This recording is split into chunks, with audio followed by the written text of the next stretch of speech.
బ్రహ్మదేవుడు ఇలా అన్నాడు. నీవు గత జన్మలో ముని కార్తీక దీపాల వ్రతం చేసి మధ్యలో ఆపేశావు. అందుకే నీకీ దరిద్రం వచ్చింది. తర్యత ఆయన ప్రతి ఒక్కరి బాధకు కారణం చెప్పాడు. జ్ఞానం పంచని బ్రాహ్మణుడికి అన్నం దొరకలేదు. దానం చెయ్యని స్త్రీ మామిడి చెట్టుగా పుట్టింది. సహాయం చెయ్యని అత్తాకోడళ్ళు ఆవూ దూడలుగా పుట్టారు. స్వార్థంగా జీవించిన స్త్రీ మల్లెపందిరిగా మారింది. చివరగా బ్రహ్మదేవుడు ఇలా చెప్పాడు.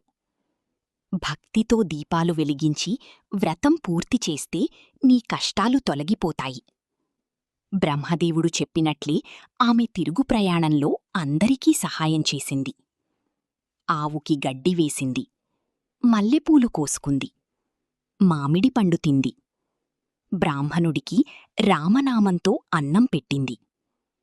తర్వాత శివాలయంలో 320 వత్తులతో దీపాలు వెలిగించి భక్తితో వ్రతం పూర్తి చేసింది. ఆమె ఇంటికి చేరేసరికి దరిద్రం తొలగిపోయి సిరిసంపదలు వచ్చాయి. అప్పుడు అందరూ అడిగారు, ఏ వ్రతం చేశావు? ఆమె చిరునవ్వుతో ఇలా చెప్పింది. ముని కార్తీక దీపాల వ్రతం.